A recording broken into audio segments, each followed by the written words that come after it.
Mathabhanga high মাদ্রাসা স্কুলের দুর্নীতির অভিযোগে স্কুলের প্রধান শিক্ষককে ঘিরে তালা মেরে রাখলেন স্কুলের অভিভাবক ও এলাকাবাসীরা। ঘটনাটি মাথাভাঙ্গা ১ নম্বর ব্লকের হাজরাহাট ২ নম্বর গ্রাম পঞ্চায়েত এলাকায়। অভিযোগ, স্কুলে বিভিন্ন সময় পুরনো ঘরের সমগ্র সঠিকভাবে টেন্ডার না করে বিক্রি করা মিড ডে মিলের দুর্নীতি সহ বিভিন্ন দুর্নীতির বিরুদ্ধে এলাকাবাসীরা প্রধান শিক্ষককে ঘরে তালা মেরে রাখা হয় বলে অভিযোগ। খবর পেয়ে ঘটনাস্থলে আসেন মাথাভাঙ্গা থানার পুলিশ। মাথাভাঙ্গা থেকে উৎপল অধিকারী রিপোর্ট, বিগ নিউজ বাংলা। অভিযোগ মানে অনেক কিছু অভিযোগে রয়েছে। এক নম্বর তো মিড ডে মিলের যেটা খাওয়া যে রুলস, সেই রুলস মতো করে না। মাস্টারমশাইরা ঠিক টাইম মতো স্কুলে আসে না। হেডমাস্টার মাসে 5 দিন থেকে 7 দিন ডিউটি করে সারা মাসেই ওরা ওই অ্যাটেন্ডেন্স খাতায় আবার সই করা রাখে, ঠিক আছে। তারপরে স্কুলের যে বর্তমানে পরিকাঠামো, স্কুলটার এই যে বিক্রি টিক্রি করতেছে, ভাঙতেছে, বিক্রি করতেছে, কী করতেছে, এই সমস্ত কোনো নথিপত্র ওনাদের কাছে নাই। আমরা এই বিষয়গুলো ওনার কাছে জানতে আসছিলাম। আসার পরে উনি কোনো কিছুই প্রুফ দেখাইতে পারলো না। তার জন্য আমরা বন্ধ করে দিলাম, স্কুলে তালা লাগিয়ে দিলাম, গার্জিয়ান পক্ষ থেকে তালা লাগিয়ে দিলাম। কারণ ওনাকে টাইম দেওয়া হলো, উনি আমাদেরকে সমস্ত কাগজপত্র বিষয়গুলো কী আছে আমাদেরকে দেখান, তারপরে উনি এখান থেকে যাবেন। আপনার নাম? আমার নাম হচ্ছে আবুল হোসেন। আবুল হোসেন। আবুল হোসেন। আরেকজনে আমরা বিস্তর অভিযোগ নিয়ে আসছি। গার্জিয়ানদের অভিযোগ অনেক এবং টিচারদের অনেক অভিযোগ রয়েছে।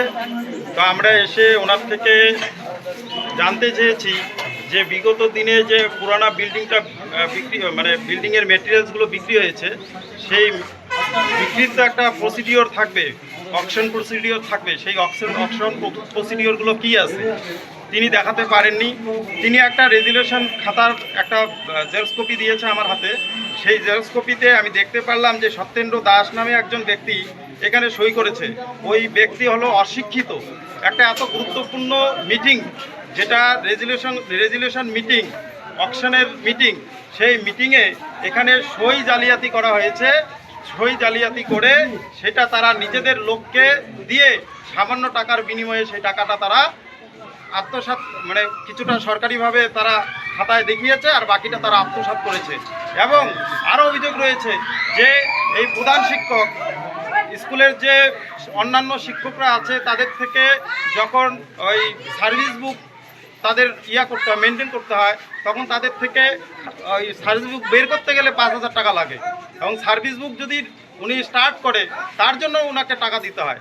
এবং এটাও শুনেছি যে কোনো শিক্ষককে যারা নতুন জয়েন করে স্কুলে, তাদের থেকে একটা মোটার দাগের অ্যামাউন্ট তারা আদায় করে, সেটা বিভিন্ন রকমভাবে আদায় করে সেটা আত্মসাৎ করেছে। এটা হচ্ছে ম্যানেজিং কমিটির সঙ্গে যুক্ত হয়ে, হেডমাস্টার মশাই যুক্ত হয়ে এই কাজগুলো করেছে। কারণ ম্যানেজিং কমিটি একা পারবে না, যদি হেডমাস্টার মশাই সায় না দেয় তাহলে এটাতে টোটাল হেডমাস্টার মশাই এটার সঙ্গে জড়িত আছেন। নাহলে একজন নতুন স্টাফ কোথার থেকে আসছে, তিনি এখানে এসে জয়েন করবেন, তাকে তো সেইভাবে জয়েনটা করাতে হবে। তারা সেখানে একটা মোটা অ্যামাউন্ট দাবি করে এবং সেটা তারা আদায়ও করে, করার পরে তাকে জয়েন করায়। আপনার নাম? আমার নাম স্বপন দাস।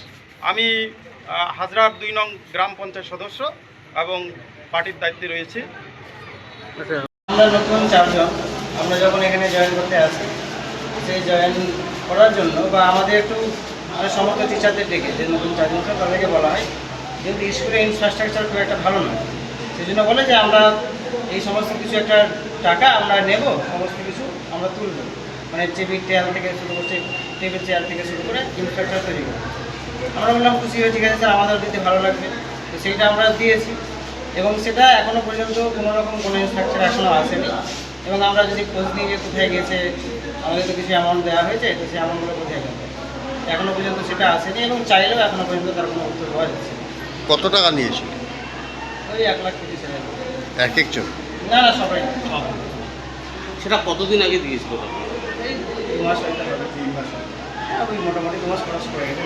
কিন্তু টাকা দেওয়ার পরে যে সমস্ত সামগ্রী কেনার কথা বলা হয়েছে, আমরা সামগ্রী পারপাসেই দিয়েছি, যে সামগ্রীগুলো এলে আমাদের স্কুলের জন্যই তো ভালো লাগবে। আমরাও দেখছি স্কুলের অবস্থা খুব একটা ভালো নয়, যেহেতু এটা সংখ্যালঘু স্কুল, ওই পারপাসে আমরা দিয়েছি যে এবং ঠিক আছে, কাজে লাগবে, আমরাও সেটা ভালো উদ্যোগ নেব, আমাদেরও স্মৃতি হয়ে থাকবে। কিন্তু এখনও পর্যন্ত সেটা আসেনি বলেই আমরা আর কি বলবো, দেখতে পাচ্ছি সমস্ত কিছু।